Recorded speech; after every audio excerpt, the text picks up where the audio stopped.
Salut, je vais t'apprendre à calculer avec des relatifs.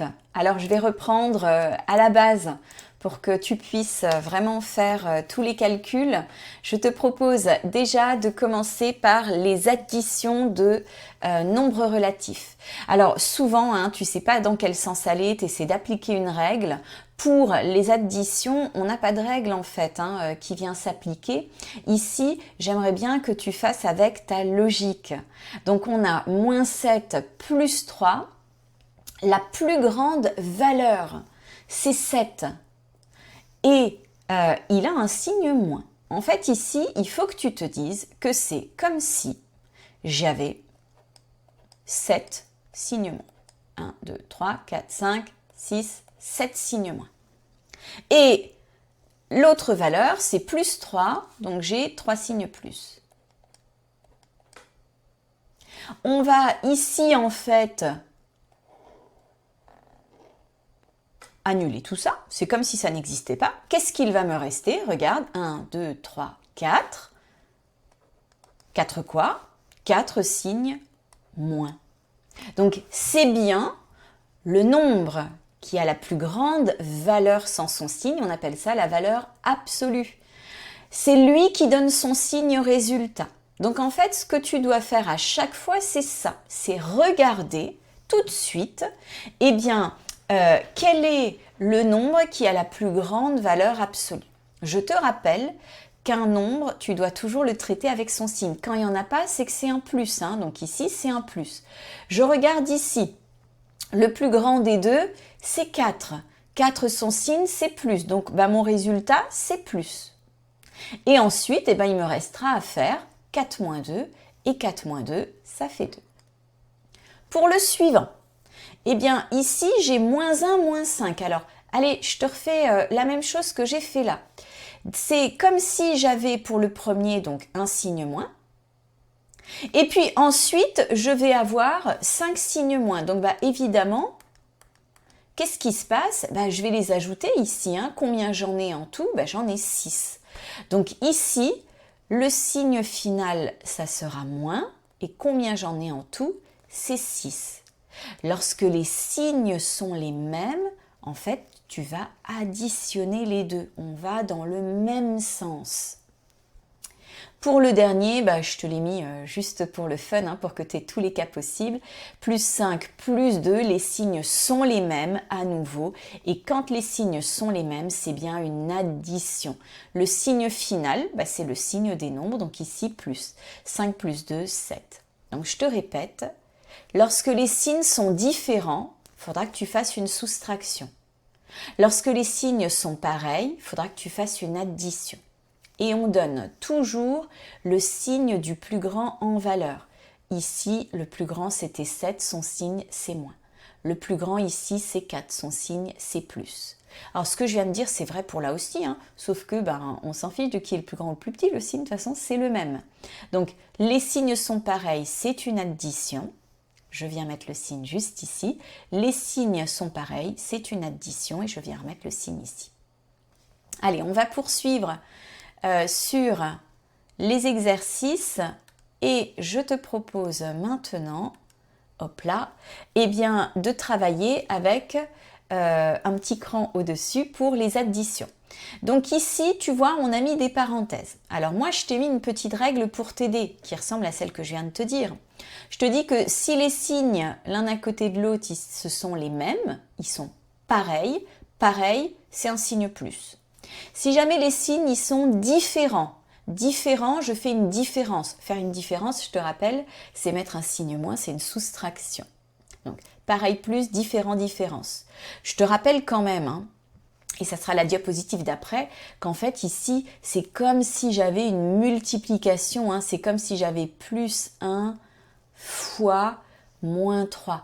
Donc ici, on pourra utiliser les règles de la multiplication et tu verras, je te les donne juste après en fait. Donc là, pour l'instant, en tout cas, je vais utiliser ce qui est dans mon encart. Moi, j'ai dit, si les signes y sont différents, c'est le cas ici, les signes sont différents, je ferai une différence. Donc ça va être moins 6, le plus moins, je le transforme en moins et 3. Et puis là, on applique ce qu'on a dit tout à l'heure. Les signes sont les mêmes ici. Donc ça va être une addition que je vais faire. Et en gardant le signe du départ. 6 plus 3, 9. Allez, pour le suivant, les signes, eh bien, ils sont pareils. Si les signes sont pareils, eh bien, c'est un signe plus. Donc, dans mon cas, je vais avoir 3 plus 1. J'obtiens 4. Pour le suivant, les signes sont différents. Ça sera une différence. Donc, signe moins. Je vais avoir moins 2, moins 7, comme tout à l'heure. Hein. Les signes, on va dans le même sens. Donc, ça va être une addition et je garde le signe devant. 2 plus 7, ça fait 9. Enfin, pour le dernier, alors là, j'ai bugué. Hop, je voulais mettre mon petit signe plus ici. J'ai 2 signes pareils, même chose, hein, je te l'ai mis juste pour appliquer la règle jusqu'au bout.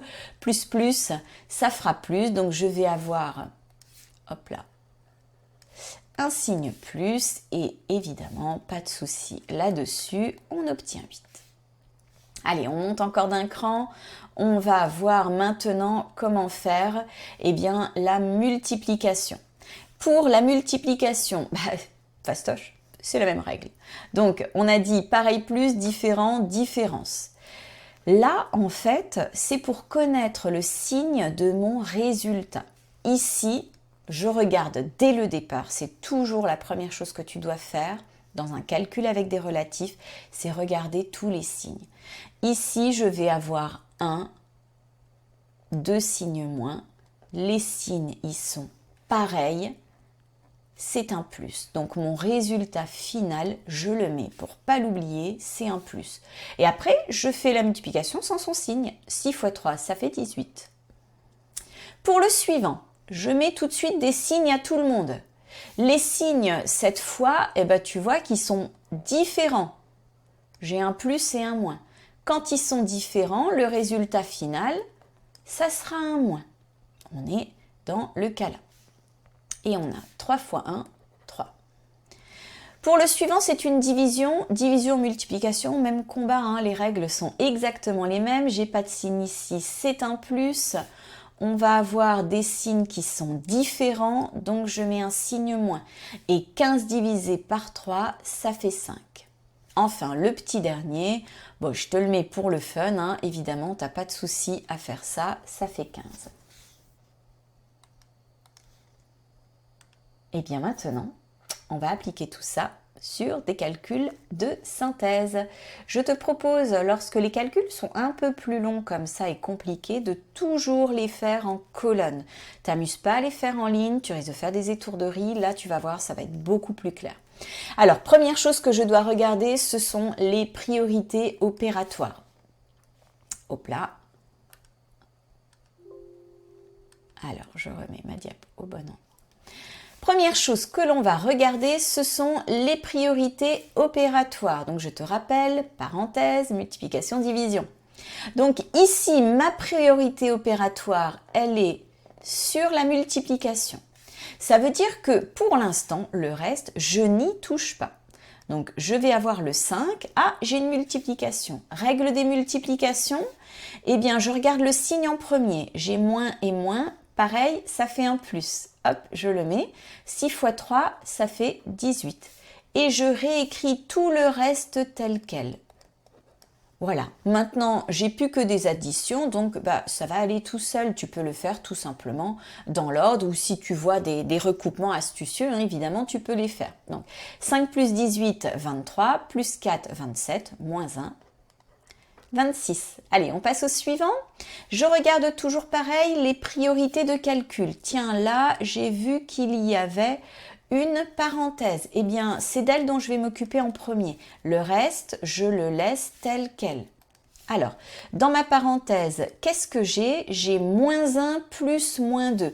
Allez, maintenant, le plus moins, tu sais le faire. Hein. Plus moins, ça fait moins. J'ai donc moins 1, moins 2. Les signes, ce sont les mêmes. Donc, je vais faire une addition. 1 et 2, ça fait 3. Et attention, on est dans les additions, je vais dans le même sens, c'est un nombre négatif ici. Voici, et le reste, je le réécris tel quel. Voilà. Alors, la prochaine priorité de calcul, eh bien, elle va être ici, avec la multiplication. Et je pourrais même prendre ce moins là avec en fait et aller jusqu'au bout. Je vais te montrer comment. Le 3, je le réécris. Pour la multiplication, je ne te l'ai pas dit tout à l'heure, mais je te le dis maintenant. On peut aussi utiliser la règle. Un nombre pair de signes négatifs, ça me donnera un signe positif. Un nombre impair de signes négatifs me donnera un nombre négatif. Donc ici, j'ai 1, 2, 3 signes négatifs, c'est impair. Je sais que le résultat final, il sera négatif. Ensuite, je vais faire 3 fois 4, 12. 3 moins 12, les signes sont différents. Je vais faire une différence et je prends le signe du plus grand en valeur. Le plus grand en valeur, c'est lui, c'est moins 12.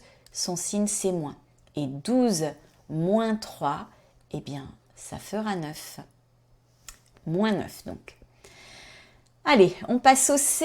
J'ai ici une parenthèse, c'est ma priorité de calcul. Donc, moins 5, moins 3, eh bien, ça va faire moins 8. Donc, divisé par moins 2. Les signes tout d'abord. J'ai 2 signes moins pour ma division. Nombre pair de signes moins, résultat positif. 8 divisé par 2, ça fait 4. Allez, le petit dernier, tu vois ici, j'ai un crochet. C'est lui que je traite en premier. Donc ici, on va réécrire tel quel avec le crochet et on va déjà faire tout ce qui est dans le crochet. Alors, dans le crochet, j'ai quoi? J'ai 8. Tiens, j'ai ici une multiplication. Allez, on le fait de tête cette fois. Pour la multiplication, je prends bien tous les signes en compte. J'ai moins et moins, 2 signes négatifs, un nombre pair, donc le résultat sera positif. Et 5 fois 3, ça fait 15. Donc on va avoir 15 moins 8 plus 15. Je m'occupe ici du crochet en premier. 8 plus 15, ça va faire 23. Tout le reste, je n'y ai pas touché. Enfin, dernière étape, 15 moins 23, je te rappelle, là il y a un signe plus. Les signes sont différents, on fera une différence. Le signe du plus grand en valeur, c'est 23, il a un signe négatif. Et 23 moins 15, eh bien ça fera 8. Moins 8 pour le dernier. Allez, à plus pour d'autres astuces.